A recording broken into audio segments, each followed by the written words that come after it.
Oke guys, kita bakalan bahas proses flow diagram buat power plant PLTU, pembangkit listrik tenaga uap.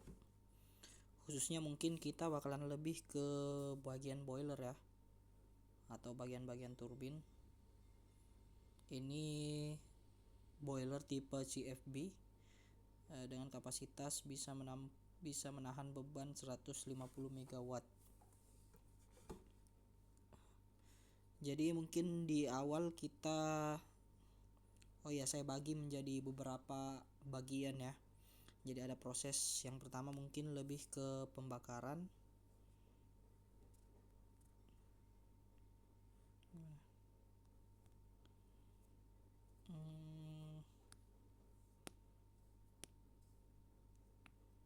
Edit.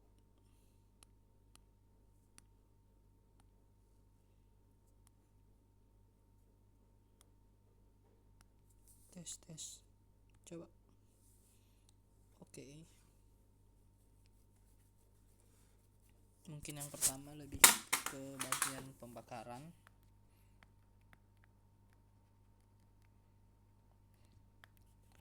Ini udah ngecakup terkait mungkin pembakaran di boiler, terus batu bara dan lain sebagainya. Terus kita bakalan bahas tentang ini kan pembakaran, terus ya pasti ada dong benda kerjanya. Benda kerjanya itu air yang dibakar atau fluida. Tulis fluida air lah. Terus sistem fluida ini udah include ya. Udah ada dua, ada sistem air yang dibakar, kemudian sistem uapnya sebelum masuk turbin buat diteruskan di generator. Mungkin nggak terlalu dalam pak, bakalan bahas bagian kulit-kulitnya aja. Yang pertama mungkin kita lebih ke proses pembakaran. Jadi awalnya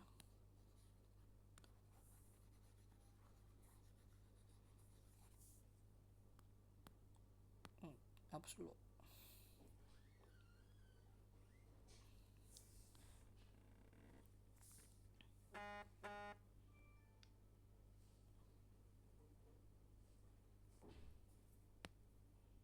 Awalnya kita bahas sistem pembakaran dari batu bara. Jadi batu bara sebelah sini, batu bara raw materialnya diangkat di jeti, kemudian disalurkan ke cold dome untuk ditampung. Terus setelah di cold dome kapasitas penampungannya sampai 225.000 ton. Kemudian di conveyor mulai dari conveyor belt 4 masuk crusher buat di crushing biar batu bara yang masuk ke boiler itu enggak besar-besar, ukurannya itu di bawah 300 mm. Kemudian masuk conveyor lagi, terus masuk ke cold bunker. Nah di cold bunker ini kita bakalan menampung batu bara sebelum masuk ke cold feeder yang akan diteruskan langsung masuk ke furnace. Nah untuk satu unit sendiri itu ada kalau di power plant di sini itu satu unit ada 3 cold bunker. Satu cold bunker dia buat 2 cold feeder. Jadi untuk pembakaran ada 6 cold feeder untuk di furnace, mulai dari sisi A, B, C, D, E, F. Itu bagian kiri sampai bagian kanan biar imbang pembakarannya di bagian A serta sisi B. Terus untuk pembakaran butuh segitiga api dong buat bakar. Jadi masih ingat teman-teman segitiga api ya, ada api, ada fuel, ada oksigen. Ini tiga-tiganya harus ada dah, tiga-tiganya. Kalau misalkan kita udah injek batu bara kan tiap nilai kalori itu bakalan beda titik nyalanya. Biasanya kalau misalkan di sini batu baranya dengan nilai kalori 2500 kilokalori per kilogram itu bisa menyala. Kalau kemarin di operation bisa nyala, titik nyalanya 460, udah bisa injek batu bara dan suhu di furnace sudah bisa naik. Jadi tiap nilai kalori bakalan beda-beda, ada nilai kalori 3000, ada nilai kalori 5000 dan seterusnya. Untuk oksigen, nah kita butuh oksigen buat nyalain api dalam furnace. Sama seperti contoh misalkan di percobaan-percobaan SD, misalkan kita nyalain lilin terus ditutup pakai gelas, lama kelamaan kan gelasnya apinya bakalan mati, itu karena kekurangan oksigen. Jadi kita harus supply oksigen terus di dalam furnace ini. Apa yang nyuplai oksigen? Ada dua fan. Jadi ada namanya primary air fan. Primary air fan dia nyembur dari bagian bawah masuk ke atas, dia nyembur dari ini. Terus ada namanya secondary fan. Secondary fan itu di sini di sekeliling boiler bagian tengah-tengah ini itu ada heater di sekelilingnya, terus disalurkan di situ buat kontrol oksigen dalam pembakaran.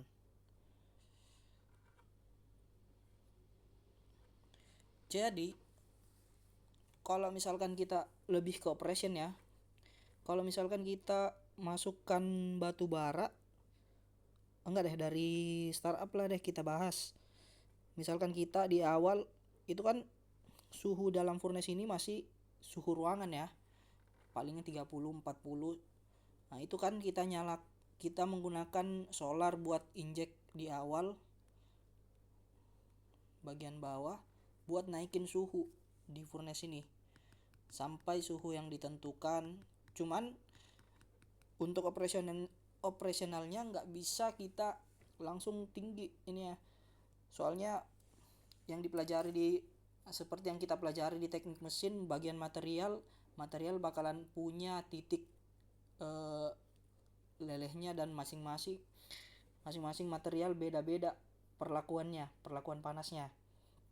Jadi kalau misalkan kita ini tidak boleh, kalau misalkan kemarin tidak boleh pertambahan suhunya di atas 100 derajat per jam.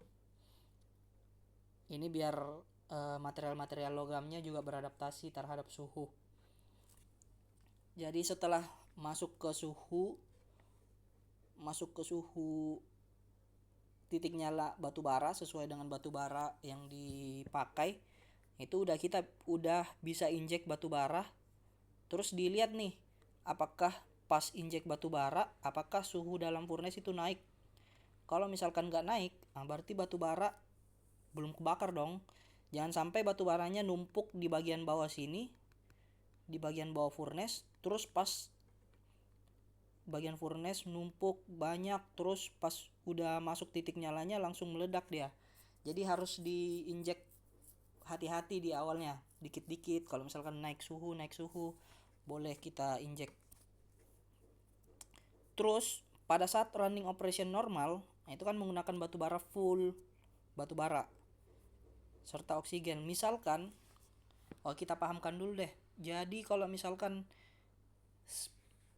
power plant 150 megawatt, itu bukan kita yang ngasilin listrik 150 mega. Jadi konsepnya itu kita bisa menahan beban listrik sebesar 150 mega. Jadi untuk bebannya itu bukan dari boiler yang ngatur. Kita cuman mengimbangi apa beban yang terjadi sekarang. Misalkan kita nyuplai buat tungku elektrik 50 mega misalnya. Tiba-tiba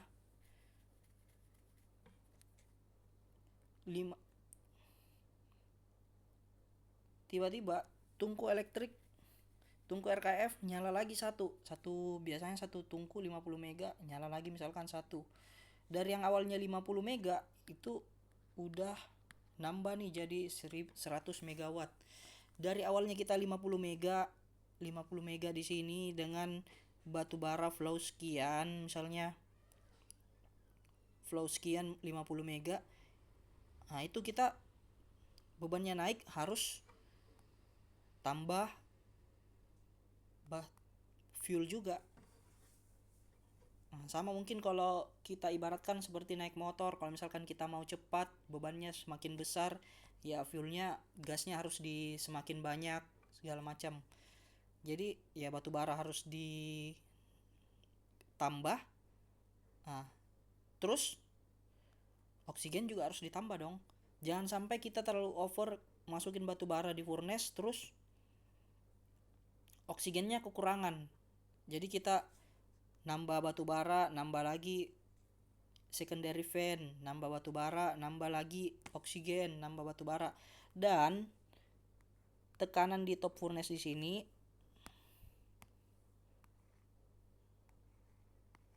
nah itu harus dijaga juga ya. Kurang lebih plus minus 100 pascal.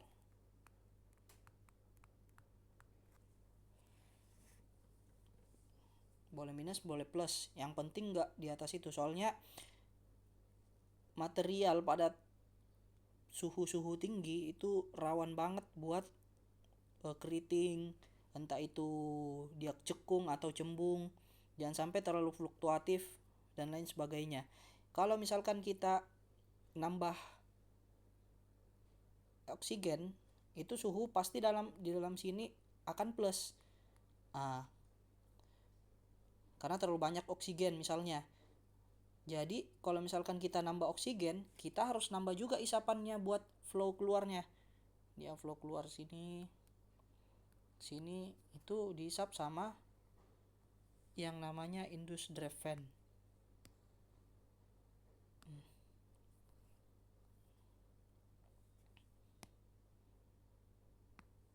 Bagian sini.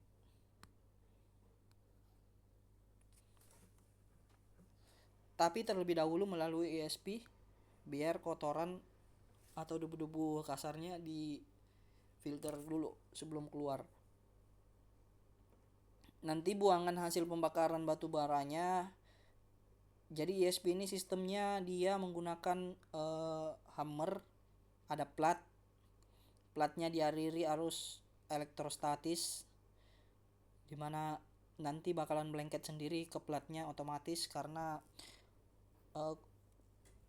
debu bermuatan positif, sementara platnya diberi arus elektrostatis negatif sehingga nempel di plat, terus dihammer. Nanti dihammer terus jatuh ke bawah ke hopper semacam penampungan, kemudian disemprot oleh kompresor untuk masuk ke fly ash silo. Nah, debu-debu yang nggak kasar lagi, debu-debu halus diisap masuk IDF, kemudian masuk di stack. Nah, terlebih dahulu dimonitoring menggunakan CMS biar kelihatan kadar udara buangannya itu sekian.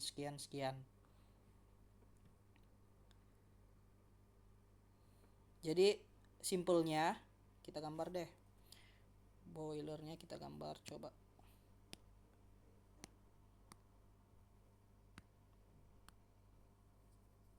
Simpelnya ini bagian boiler,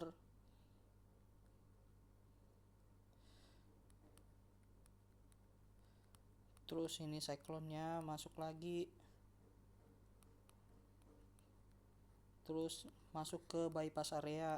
Ini bakalan di tempat-tempat buat manfaatin panas dari furnace ini. Ini furnace,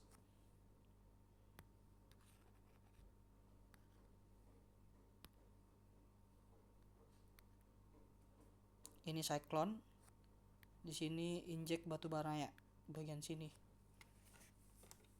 cold feeder. Jadi di sini pembakaran batu bara ini kita sistemnya menggunakan boiler CFB circulation boiler fluidize.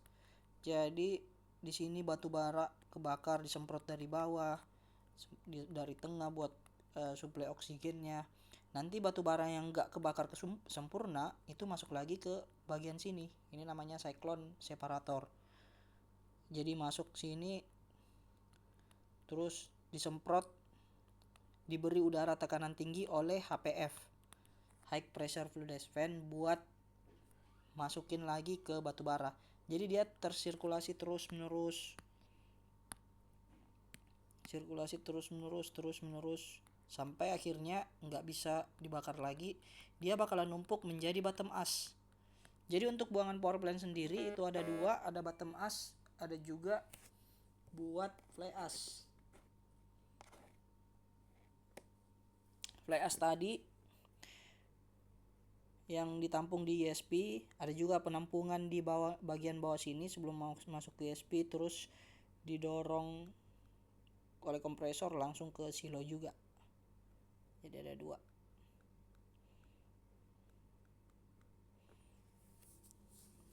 Terus di sini namanya bottom ash. Itu semacam, jadi mungkin semacam pasir-pasir ya. Karena batu bara nggak full batu bara juga, setelah ditambangnya pasti ada pasir-pasirnya juga. Yang nggak bisa kebakar itu masuk, itu nampung di bagian bawah. Ini kemudian dibuang. Jadi tiap tekanan, kalau misalkan udah numpuk, tekanan bagian bottom furnace itu bakalan meningkat karena udaranya agak sulit keluar, udara dari primary fan. Jadi karena numpuk, tekanan tinggi, makanya harus dibuang lagi, dibuang batamasnya sampai tekanan yang disesuaikan oleh manual book. Itu mungkin khusus untuk pembakarannya. Terus kita masuk ke sistem fluidanya. Sistem fluidanya karena kita siklus, jadi apa yang kita pakai itu juga yang digunakan kembali, di reuse, recycle. Jadi mungkin kita ke sistem air dulu. Sistem air dari awal kita, pas awal kita disuplai dari Demin Water, dari WTP, Water Treatment Plant. Untuk water treatment plant mungkin bukan bagian saya buat jelasin banyak, tapi tujuan adanya WTP ini buat ngasih kita air demineralize. Jadi air yang udah nggak ada mineralnya, kandungan mineral. Jadi tujuan dari WTP ini ada dua. Yang pertama itu mengurangi kandungan oksigen dalam air. Kenapa dikurangi kandungan oksigen dalam air? Karena ingat, sifat korosif itu logam bertemu dengan oksigen. Kalau misalkan logam ketemu dengan oksigen, maka terjadi korosi. Kalau misalkan kita kurangi oksigennya semaksimal mungkin, kadar oksigen dalam air, maka sifat korosi bisa ditekan seminimal mungkin. Terus konduktivitas air juga diutamakan buat dikurangi sekecil-kecilnya. Airnya nyuplai